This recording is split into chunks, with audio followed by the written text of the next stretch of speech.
Hi, my name's Michelle. Welcome to my channel, Live Well, Age Well with Purpose. Today we're going to talk about what it means to age well, and I'll share examples of how I do that. Aging well is a lot of times called other things like health span, how long you live your life being healthy and active versus just how long you live your life. It's also known as proactive longevity. And there are basically, research shows there are 5 basic ways or practices for aging well.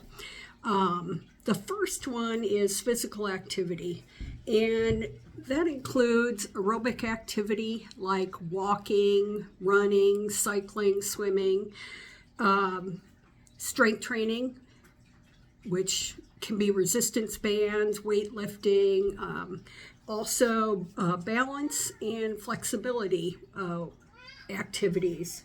And got my cat here, sorry, you might hear him meowing.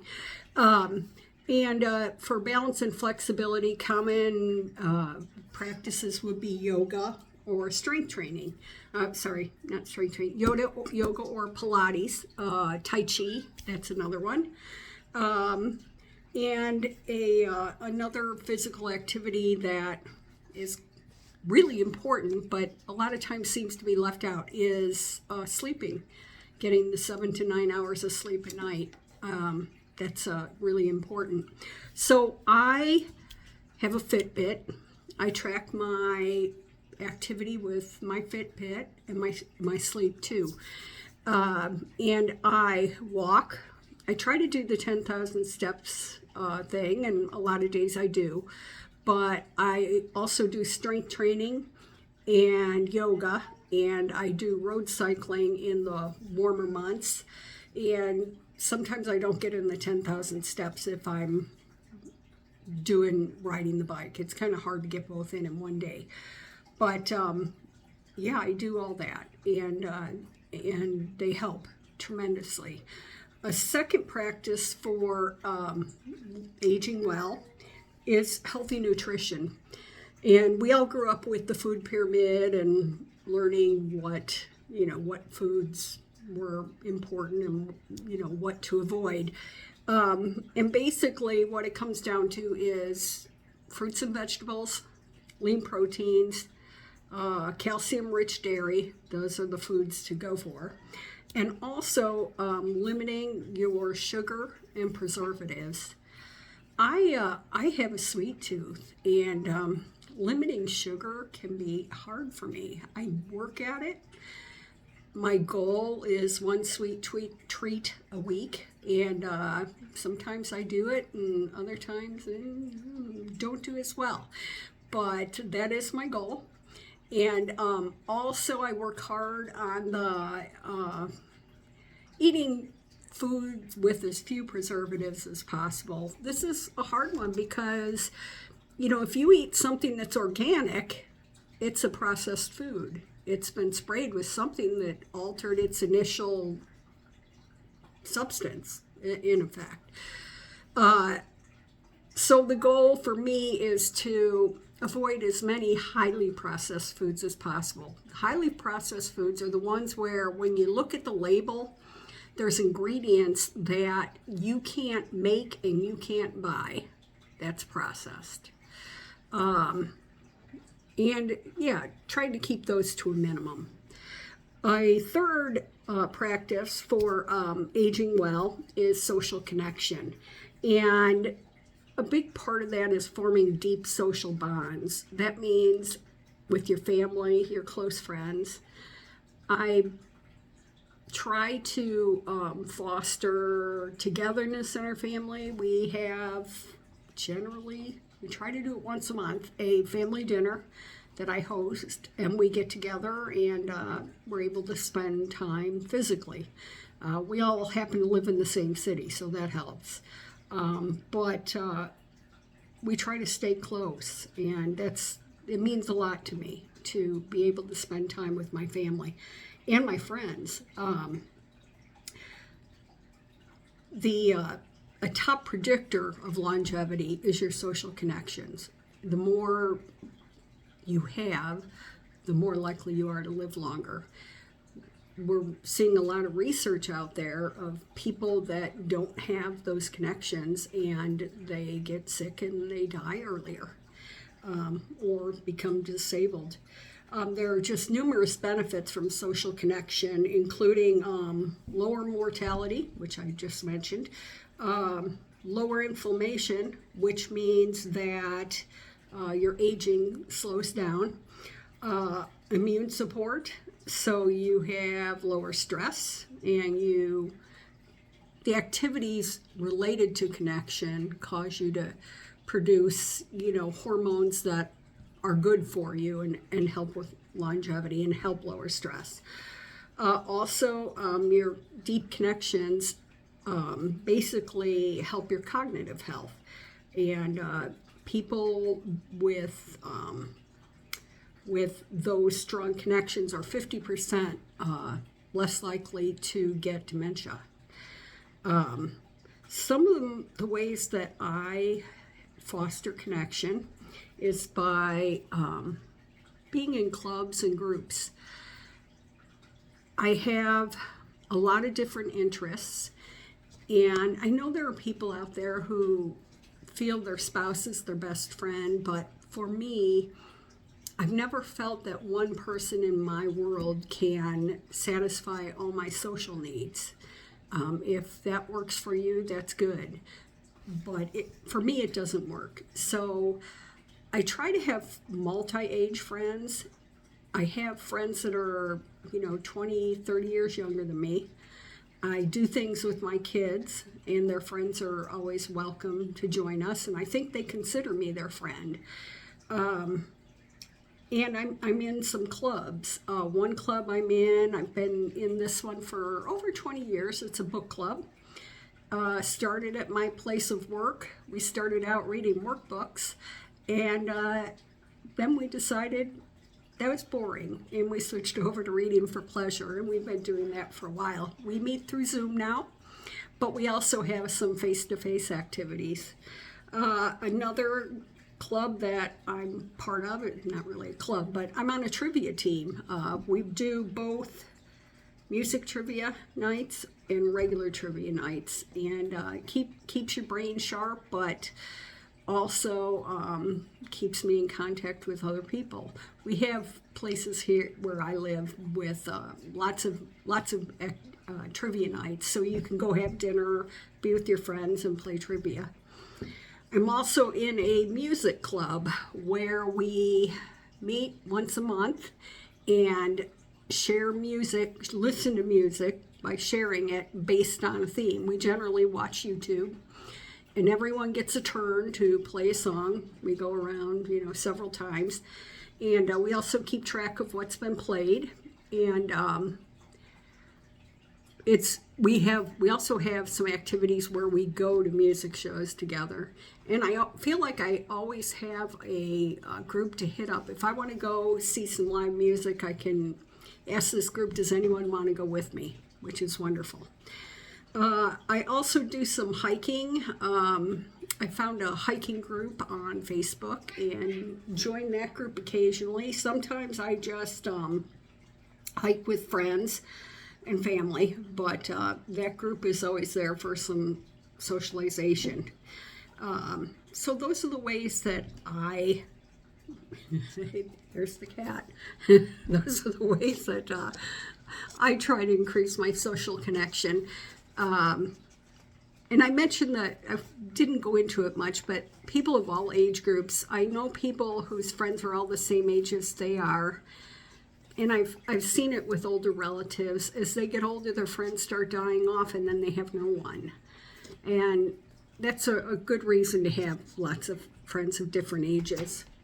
So a fourth way to age well, or practice for aging well, is practicing proactive health care. That means screenings. It means healthy lifestyle, which we were just talking about, and early intervention. So I can speak to two of those screenings. I started being screened for lung cancer 13 or 14 years ago. And because at that point, my mom got cancer, and she hadn't smoked for almost 40 years. And I had lost two sisters very young to lung cancer, one in her 30s and the other in her early 50s. And I thought, okay, because I had been a smoker. I had quit, but I had smoked. And I thought, wow, if mom can get it after 40 years, wow, that's really something. So I got into a screening program in, I don't know, 2012, something like that. And 2019, I had a screening that came back positive. I was biopsied and had a tumor in my left lung and had half my left lung removed. And I will say, just kind of throwing this in there, I was doing all this work, kind of working out before that happened. And I was back in the gym in 6 weeks, feeling good after having half a lung removed. That's another benefit of physical activity, is you recover so much quicker. So anyway, I continued with the screenings, and then 4 years later, I got lung cancer again, a different kind of lung cancer in the other lung, and went through radiation treatment for that. And in fact, I'm having a screening tomorrow, so I will find out in a week or so how I'm doing. Early intervention kind of speaks to that screening. It's the result of screening. If you get screened and you address issues, intervention that takes place early is much more likely to have a simple and easy outcome. Like, as I mentioned, having the half lung removed, I had been working out and doing all these things. It was a very small tumor, and I was back in the gym. I have close friends who would never go for a screening because they're afraid of what might show up. And I've tried to explain that, if you do this now, the outcome's going to be much better. If you keep waiting, it won't be good. But, everybody's got a different way to do things, but I really think that these are true in my experience. So, and a lot of studies support these practices for aging well, and I'll include links to that when down in the bottom when we get to the end. A fifth factor of aging well is having purpose in your life. Some studies refer to it as having mental stimulation in your life or meaningful activities, but it's all kind of the same thing. And when I was working, like many people, a big part of my purpose was career growth. And now that I'm retired, it's personal growth. I want to live the best life I can and enjoy my life for as long as I can. Healthy.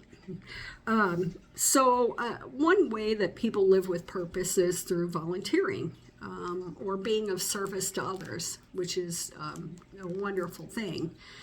I don't volunteer. I used to when I was still working. I did Faith in Action, driving for the elderly. I was involved in several clubs, leadership, where, I did newsletters, I planned meetings, that kind of thing. And I did stuff at church. But as I've reached retirement and I kind of have other things I want to do, and I don't want to be in a schedule anymore like I was at work. And when opportunities pop up for volunteering where it's a one-off, I've done that.